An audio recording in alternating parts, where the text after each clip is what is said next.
গত ফেসিস সরকার বাজেটে আমরা দেখেছি আপনার অর্থমন্ত্রী বাজেট পড়তে পারে না, পরবর্তী পর্যায়ে প্রধানমন্ত্রী ফেসিস প্রধানমন্ত্রী উনিও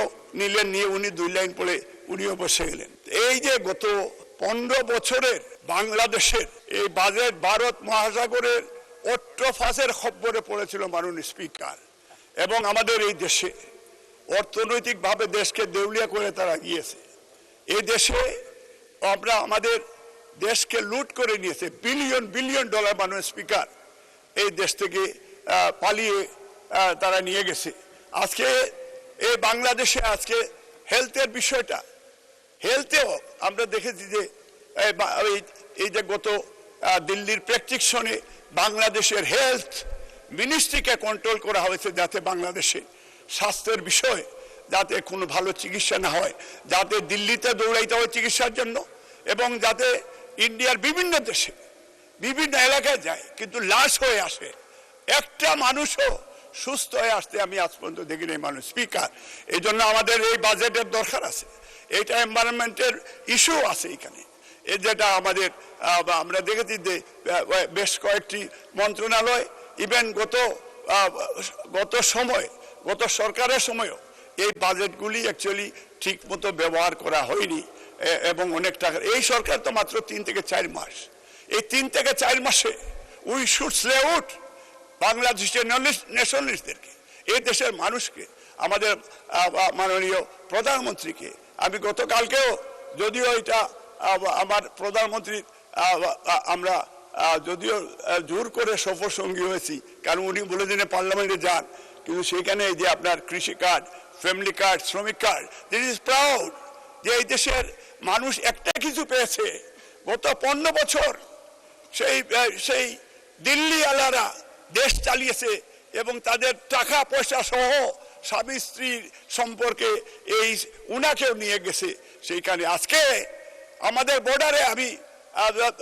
অর্থমন্ত্রীকে ধন্যবাদের সাথে আমি আমাদের প্রধানমন্ত্রী এবং আমাদের মাননীয় স্বরাষ্ট্রমন্ত্রীকে ধন্যবাদ দিতে চাই যে ওনার এই যে ইন অ্যান্ড আউট পলিসি বর্ডারে, এবং গর্বের সহিত আমাদের নত জানু ফরেন পলিসি নাই, গতবার আমরা দেখেছি। আজকে এই জন্য আজকে ভারতের প্রধানমন্ত্রী ভারতের আপনার সেইখানে এই অ্যাম্বাসেডারকে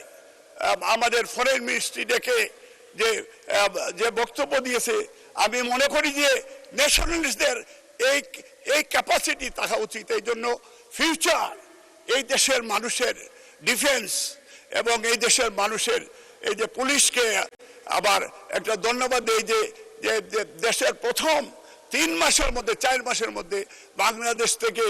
আপনার এই যে ফেসিস্টের এই যে পুলিশের আইজি এবং কত বড় মাস্তান ছিল, আমরা দেখেছি কিভাবে আপনার রেপকে ক্রস ফায়ারে মানুষ মারার এই কাহিনী তার কাছ থেকে দেখেছি। তাকে নিয়ে দেশে আসার জন্য যে পদক্ষেপ মাননীয় স্পিকার আপনার মাধ্যমে আপনার হোম মিনিস্টার এবং মাননীয় প্রধানমন্ত্রীকে এবং আমাদের মহাসচিবকেও আমরা ধন্যবাদ দেই যে তাদের সঠিক লিডারশিপের কারণে এইগুলি হচ্ছে। এবং আমরা আজকে মাননীয় অপোজিশন লিডারকেও আমি সাধুবাদ জানাই যে ওনারা আমাদের সিলেটের কৃতি সন্তান উনি। আমি আশা করব এই দেশের এই মানুষের যে প্রত্যাশা, আমি এর আগে সিলেট সম্পর্কে আমি বলতে চাই যে সিলেটের এই যে বাজেটের গত বাজেটে অনেক টাকা ফেরত গেছে, এবং এইটা কাজ হইতে পারত আমাদের এই বাজেটে। এটা উচ্চবিলাসী বাজেট মোটেই নয়, আমি বলবো এই কারণে আমরা চাই এই বাজেটের একটা অংশ বাংলাদেশের, যেমন সিলেটে উসমানী আন্তর্জাতিক বিমানবন্দর, যেখানে প্রবাসী অধ্যুষিত এলাকা এবং প্রবাসের ডিমান্ড, প্রবাসী মুক্তিযোদ্ধাদের ডিমান্ড যে তারা যাতে সহজে, বিকজ তাদের লাস্ট ড্রিম থাকে তার ডেড বডি হলেও বাংলাদেশে তারা যাতে আসে, এবং তার অর্থনৈতিকভাবেও সিলেটে যদি আপনার টুরিস্ট অ্যাট্রাকশন এইটা করার জন্য আমার মনে হয় যে বিমান মন্ত্রী যদি ওনারা 1-2টা বিমানে লন্ডন ঢাকা আসে, সিলেট আসে, এবং আমার মনে হয় যে আরও কয়েকটি এয়ারলাইন্স যদি অন্যান্য এয়ারলাইন্স এবং সিলেট সত্যিকারতে এই বিমানবন্দরকে আন্তর্জাতিক বিমানবন্দর, যাতে ট্রু আন্তর্জাতিক বিমানবন্দর করার জন্য আমি আজকে মাননীয় স্পিকার আপনার মাধ্যমে মাননীয়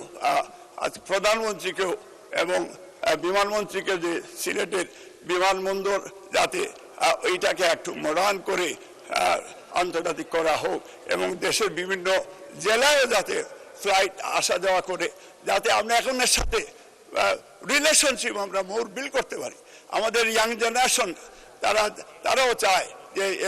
এক জেলা থেকে আরেক জেলার সাথে সেই রিলেশনশিপটা বিল্ড হোক।